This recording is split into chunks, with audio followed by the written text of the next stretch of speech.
Hey guys, this is Warhawk Beyond 2040 and welcome to another edition of the Wrestling Discussion Series. And I've just finished watching episode 4 of the Undertaker's Last Ride documentary, which is called The Battle Within. And I have to say, this was very, very good.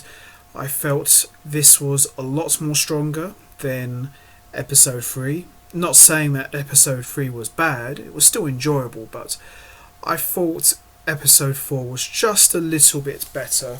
So, if we all remember, at the end of episode 3 we had Undertaker and Kane, aka the Brothers of Destruction, going face to face with D-Generation X's Triple H and Shawn Michaels, and Undertaker's own words were, the match was a complete train wreck. So, this episode really picks up from the end of episode 3. So Undertaker's done the Crown Jewel match and we see him talking about that he's not going to be on the card for WrestleMania 35 this year, and you can see that he's quite content not to be part of the WrestleMania show, because anyone who's a fan of The Undertaker like myself, Undertaker hasn't missed a WrestleMania in about 18 years, maybe 17 to 18 years, from 2001 to 2018. He's never missed a WrestleMania. He's always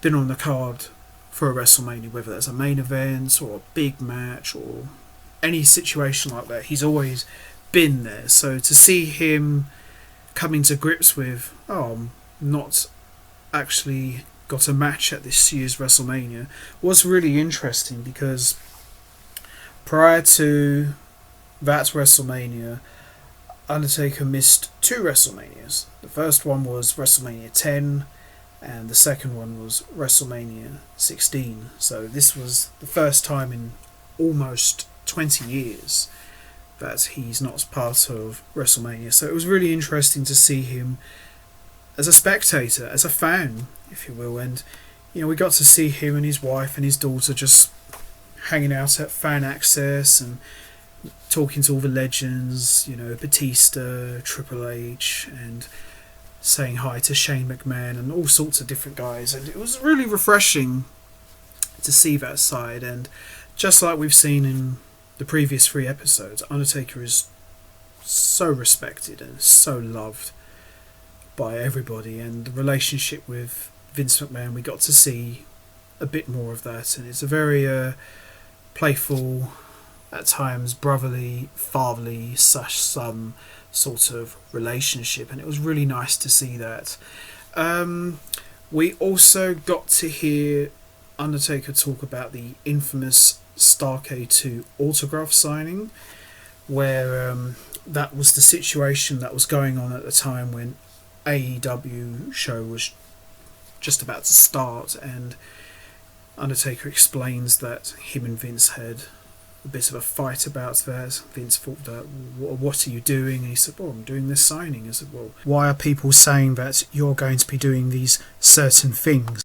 And it was really cool to hear Undertaker / Mark Calloway's words, well, I'm not going anywhere, I'm not leaving, I've been here for most of my life, I've been here forever, I'm not going anywhere. And he admits that they didn't talk for quite a while, so it's quite funny that with any good relationship, whether it's personal or professional or anything like that, you are going to have your ups and downs. So it's cool to see that Vince and Taker are friends, but at the same time they have had their disagreements, and that's perfectly normal. So it was good they quickly mended fences and as continue their great relationship that they have. And we also heard from Michelle McCall. She was saying that things like, it's really weird, my husband's not on the card this year, and we're doing stuff as a family and it's nice, but it just feels really strange. And when I was watching it, it did feel a bit strange, because I'm always used to seeing Undertaker in the ring, having a big match, or some sorts. He's always had a big part of WrestleMania, so to see him not there was a bit different, and Vince called him and said, "I need you on Raw." And it's quite funny that, Undertaker, he's been around forever, rarely ever makes a mistake, and tells Vince that, "Sorry, boss, I left my gear at home." So you see Undertaker flies all the way back to Texas to get his gear, and you see him come out the next night after WrestleMania and beats up Elias and gives him a chokeslam and a tombstone, and that was a lot of fun. I remember watching that. That was a really cool moment. And we also got to hear about the infamous Super Showdown match with Goldberg. Triple H approaches him and says, "How would you feel about working with Goldberg?" And obviously Undertaker, his words were, "Very rarely you get opportunities to work with a guy like Goldberg." So obviously Undertaker said yes, and Undertaker versus Goldberg was one of those matches, for me as a fan, was something I always wanted to see for many, many years. And yeah, I watched it not too long ago. Yeah, let's put it this way. If DX versus the Brothers of Destruction was a train wreck, then Undertaker versus Goldberg was a car crash. I'm sorry. I don't know which other word to use to describe that. It was an absolute car crash, and it is a real shame because, I have a lot of respect and love for those guys, and you could really see it just wasn't that good. I'm not knocking the pair of them, and there was that incident where Goldberg went to spear the Undertaker and Undertaker moved out the way and he bashed his head into the post and he got busted wide open, and he admitted that Goldberg sustained a terrible concussion. And there was that moment where Goldberg went up for the jackhammer on the Undertaker and he botched it, and Undertaker nearly broke his neck. And even when I watched it again, it was a very scary moment. And Undertaker won the match. He got a choke slam, 1, 2, 3, and you could really see Undertaker just sit there. And Undertaker's rarely a guy shows emotion, but you could really see the look in his eyes. He looks so pissed off. He looks so disappointed, and I was disappointed as a fan. I can't imagine how a guy like the Undertaker must have felt like. It was such a shame, really. It could have been so much more.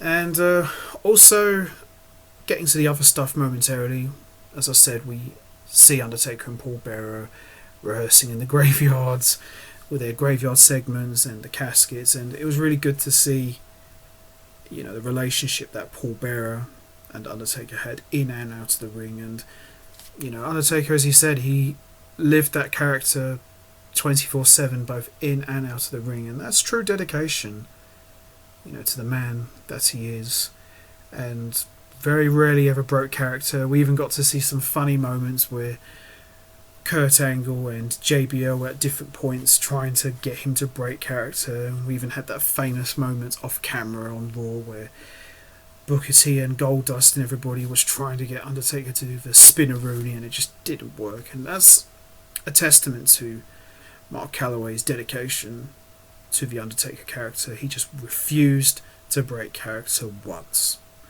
Quite frankly, if a guy like JBL was standing in front of me, I would have just been on the floor in tears of laughter. But for Undertaker just to stay in character was tremendous. It was a really tremendous thing. And we got to see his relationship with Mark Henry. That was really nice. And even got to see him talk to Batista as well. And Batista said that, as much as I would have liked to have probably seen Undertaker on the card, I think it was good he wasn't, because, he deserves a break. And I agree with Batista. If anyone deserves a break after being on the show for so many years, as long as him, then it's definitely the Undertaker. He deserves a break. So we move along on the documentary, and we see Undertaker teaming up with Roman Reigns to fight Shane McMahon and Drew McIntyre at Extreme Rules, and we see Undertaker debut his tank top, which is very reminiscent of the Ministry attire that he wore back in the Ministry of Darkness days, and he looked really good. And I remember I watched that match not too long ago, and Undertaker looked 10 times better than he did against Goldberg. I think with a guy like The Undertaker, he can still have a good match, but I think it comes down to more who's the opponent. It's all about the right opponent. No disrespect to Goldberg, he wasn't the right opponent. I'm sorry. Just wrong choice at this stage of Undertaker's career. And when you've got Shane McMahon and Drew McIntyre, it was a really good match, and you see Undertaker just looked fresh, he looked quick, he was moving well, and he, as I said, he looked absolutely fantastic. Probably one of the best times I've ever seen him look. He looked absolutely tremendous, and you could see at the end he seemed quite content that, I'm done. And you see him, he's talking to Vince McMahon and said, what, I think I'm probably done here. And Vince goes, well, we can talk about that later. He says, no, I don't want to spring it on you now, but I am, but I think I'm done. And Vince is like, well, I didn't really see that tonight. You seemed okay. He said, yeah, I know, but I think I'm done here. And the way the documentary ends, we see nice little bit of foreshadowing. We see Undertaker walking off with AJ Styles. We know what that leads to. And that pretty much wraps up part 4 of the documentary. As I said, overall, enjoyed it a lot. Very, very good. Thought it was much better than part 3. Not saying there was anything wrong with part 3. Part 3 was still good, but thought part 4 was a little bit better. And, just hearing other wrestlers' comments that, that old saying about chasing the dragon, and you can really see that Undertaker just wants to have the best match possible, that he could just leave on a big high note. And it is tough, and like Stone Cold said at the beginning, Father Time is patting you on the back, waiting for you to turn around and say, it's time. So it is very, very tough, when you've been in the company as long as Taker, it is very hard to give up, but we are just going to have to wait and see what happens with part 5, which is going to be the final part, which airs on June 21st, so I will definitely make sure not to miss that, and I'm quite curious as to how that documentary is going to wrap it up, how that final episode will end, really. So anyway, I'm going to wrap this up now, and I'm going to leave this here for you guys. What did you think of part 4 of the Last Ride documentary? Did you think it was good? Was there anything you did like? Was there anything you didn't like? You know what to do. Hit the like button, hit the subscribe button, leave your thoughts and comments down below, and I will see all of you next time for when I talk about part 5 of the Last Ride documentary. So till then, take care everybody and stay safe.